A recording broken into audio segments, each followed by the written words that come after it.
Well, Nigeria being basically a mono economy, the oil sector is pivotal to the survival of other ramifications of national life.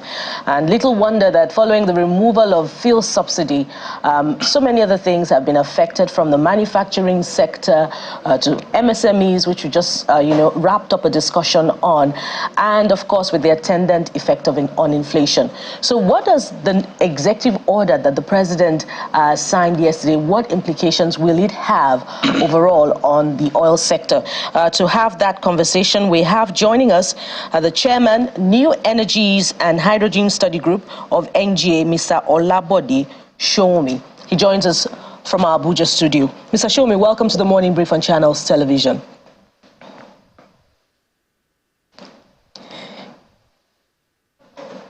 It appears that we have difficulty hearing Mr. Shomi. Mr. Shomi, welcome once again to the program. Good morning. Thanks for having me. I think I can hear you loud and clear. Brilliant. What a relief. Okay, you're looking good, by the way. So tell us, Mr. Shomi, what does this new executive order, what does it mean for the oil sector in layman's language? Please break it down for us. Okay, in simple terms, an executive order is actually a policy initiative by government. Lest we forget, the president is also the Minister of Petroleum, which includes, in this case, both gas, natural gas, as well as petroleum. So basically, it's a policy because it does not have the strength of a law. So it's subservient to it. But irrespective of whichever one it is, we need to understand why we have policies, why we have laws, why we have regulations.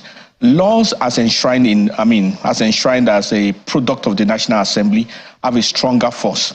But there are limitations to what the law can do, and especially when we want to get things right. But for policies, what they help to do is to provide clarity.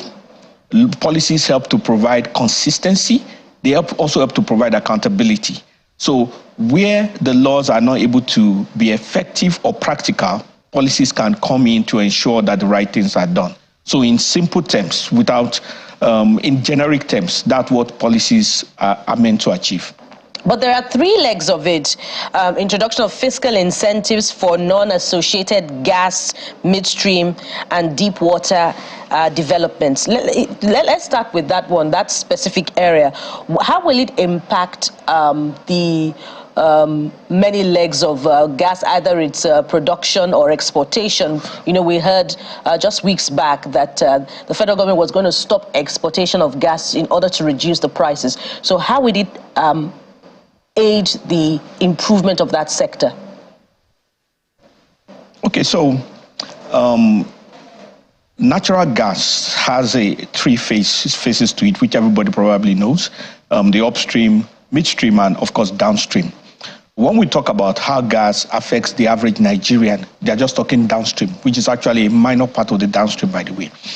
But the truth be told is that we have also heard that we are one of the biggest we have some of the biggest gas reserves in the world. The challenge for us is not so much as in the exportation or non-exportation of gas, but the ability to be able to have sufficient gas for usage. So a simple comparison will be like having a lot of river water or even the ocean and not having water to drink, which means, of course, it shows that you have to process water for it to be drinkable. So what has happened is that the nature of our own systems, the nature of, or should I say, the culture inherent in the political system has been such that it has not helped development. And I believe that this was one of the things that came up during the recent visit to Qatar, with some of the investors, some of the players within that nation complaining about imperfections or discrepancies in the Nigerian system. To my mind, and from what we have heard, that those are some of the things behind the foundation, are serving as a foundation behind the release of these policies. So, back to your question, what we are expecting is that there will be greater clarity, there will be greater process control, and there will be significant accountability within the stakeholders as well as within the regulators to ensure that when there is an interest, either by an investor or by an operator in the offshore activities, we'll be able to get from point A to point B in a clear, consistent, and productive manner. So is the proposal by the president, which is executive, not in contrast to what we saw on the floor of the National Assembly? Now we're talking about incentives. And I remember, I think when the FIRS boss visited or was at that particular hearing in the Senate or so, House of Reps, I can't remember which. And they're talking about some of these waivers and incentives in almost 10 trillion, about 6 or 7 trillion that has been given to some of these companies, not necessarily oil and gas this time. And this should have trickled into the economy. So they were literally saying, look, we need to slow down on some of these things. So we're looking for money. We can't keep throwing away money. So help us make sense of the president's position and that of the National Assembly when it comes to incentive and cry over too much incentive. Okay, so first of all, I'm not a lawyer, but I haven't dealt with National Assembly and I still work with them. I understand that any policy is subservient to the law. Any regulation is subservient to the law. In simple terms, if a policy exists that stands contrary to the law, it becomes null and void to the extent that it's against the law. But in this case, this is not about laws because, first of all, nobody can enshrine into law an incentive. I mean, say, for example, there's an incentive for cement manufacturers now, and they are to get a certain amount of, say, 500 naira per ton or whatever. If that becomes a law, if there's inflation, if the circumstances change, if there's a force majeure, and the realities of such incentives become null and void, you have to go through the process of lawmaking to correct that. So there are certain things when it comes to the practical aspect of running an industry or running a business that just cannot be in law. They have to be as a matter of policy. And that is where this stands. Once it gets to the issue of policy, it goes beyond the National Assembly, it goes into the executive arm. Now, in the particular case that you have mentioned, where there were financial incentives and all that, that is, we're talking about the export, that is not directly relevant to the issue at hand. The issue at hand is not talking about financial incentives for anyone, but it is talking about process control, process incentives. In other words, they are trying to make the circumstances, the process, the situation for which an investor will come in and have a proper business to be clearer, and he will be more encouraged. Let us not forget that money is not the only incentive, the only need that gets entrepreneurs into business. People also want to be able to see their process from beginning to the end so that they can plan and so that their business plan can be workable. And I believe that is the intent of the executive order. Whether it becomes a reality is a different ballgame. Well, so, I mean, it's good. Executive order, it always has a bite to it. Everybody says there's an executive order, and everybody says you have to respect it because it's the president's order. Well, there might be some tricky turns along the way, but speak to us how this will affect the price of gas. Because at this rate, it looks like the price of gas per kg is chasing the dollar to naira rate, 1,200, 1.5 in some places, as though there's some competition. So for the everyday Nigerian, they see executive order, they see oil and gas, they naturally think, will this affect the price of gas? So you might want to bust our bubble or give us something to look forward to. Well, I mean, I believe we all buy gas. At least I know my wife collects something from me for gas. So, but in a more realistic fashion, there is a domestic gas policy in Nigeria which has been in existence for a while. And part of it states that a certain percentage, I don't know what it is now, but for everybody that exports, everybody involved in upstream activity that is producing gas must have a certain percentage of it available for local consumption. And the gas available for local consumption is directed into 4 basic areas. Gas to power, which is the gas that they use for the power sector, which consumes close to 75% of that amount. There's gas-based industries. Those are industries that use gas as raw material. So you're talking about methanol production, fertilizer, steel, and the related. Then you're also talking about industries that use gas within their boilers and their machines. Those are the priority areas for Nigerians. Once there is greater amount of gas being produced for export, automatically there is greater amount of gas available for domestic consumption. Once there is greater amount of gas available for domestic consumption, automatically there will be greater gas for use at home. That is the nature of the process.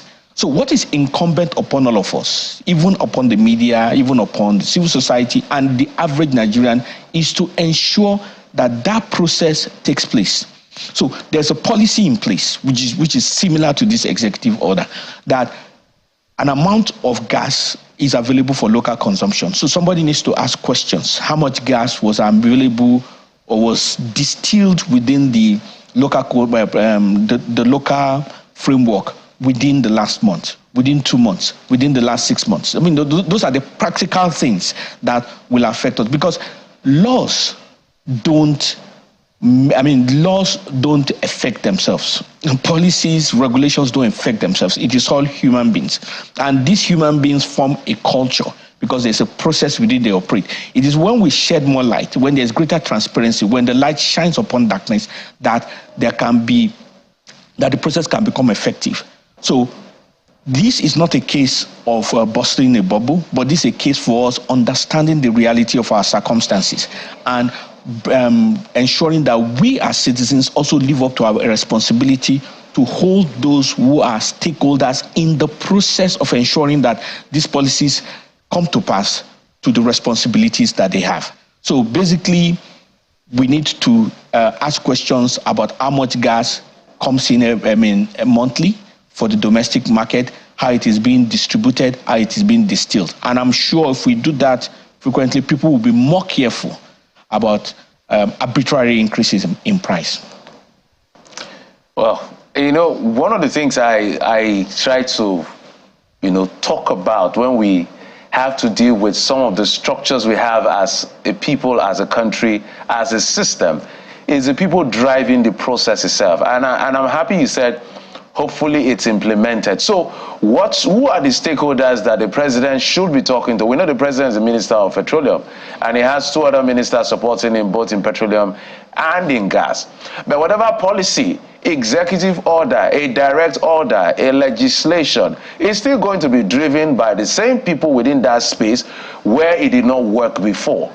I'm sure you get my drift. So what exactly will be done differently to ensure that things are really different, not just on paper?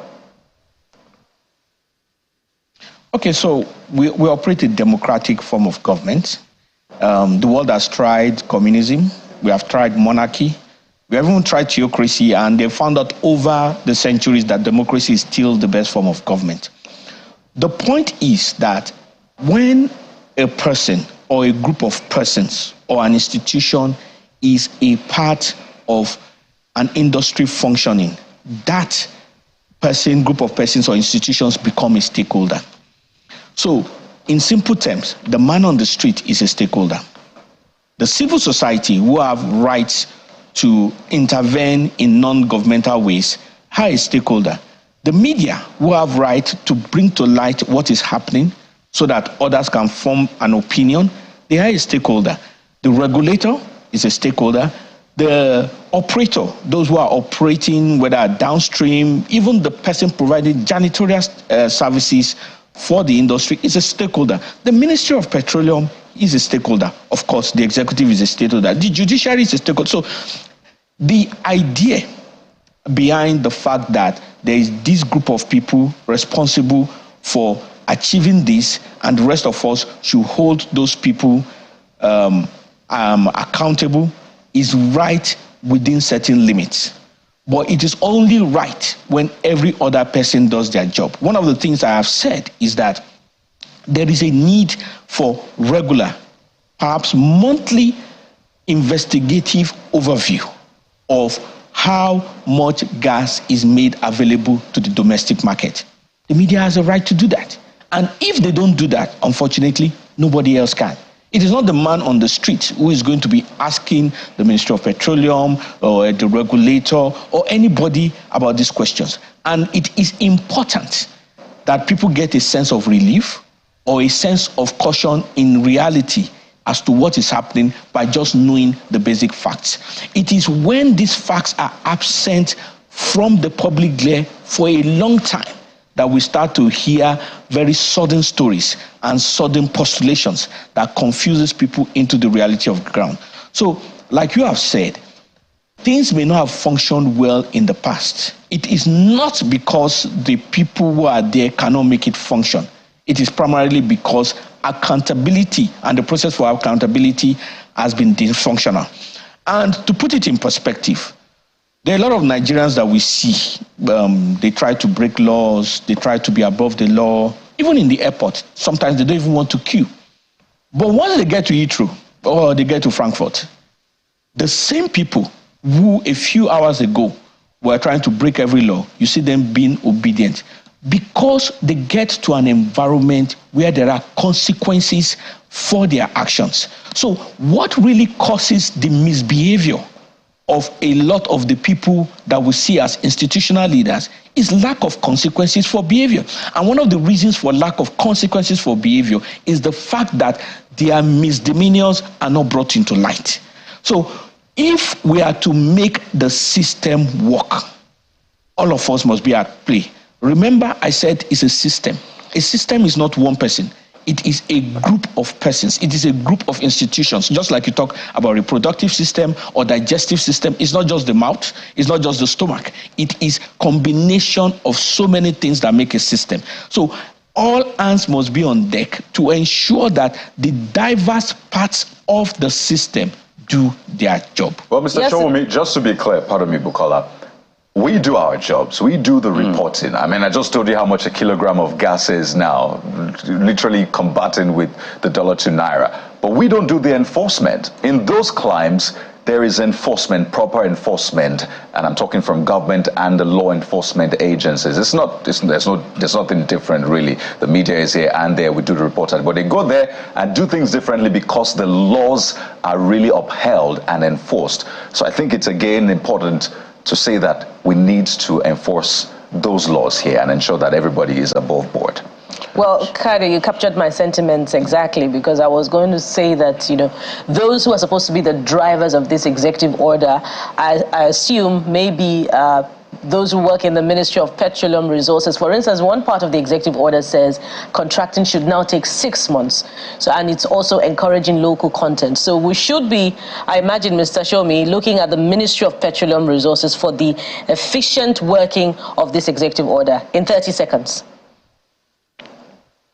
Yes, the Ministry of Petroleum Resources, but not they alone. You also be looking at the regulators. So there are two regulators, the Upstream Commission and the Midstream and Downstream Authority. Those are very important factors. Then for some kind of balance, there are certain institutional, non-governmental actors you want to look at. You want to look at IPPG. You want to look at the Nigerian Gas Association. You want to look at some of all these people who will be able to tell you some truths, but in hushed tones and definitely not in public.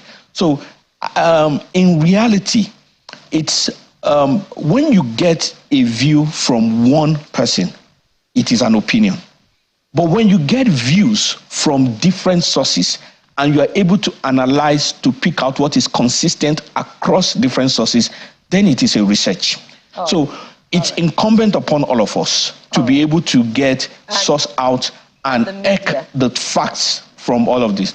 And the media will be doing its just part as the of media. distilling opinion from fact by following up on all those agencies and the Ministry of Petroleum, as you've mentioned. We're totally out of time. I want to thank you very much, Mr. Olabode Showumi, who is the chairman, New Energies and Hydrogen Development Study Group of NGA. Thank you very much for your time on the Morning Brief.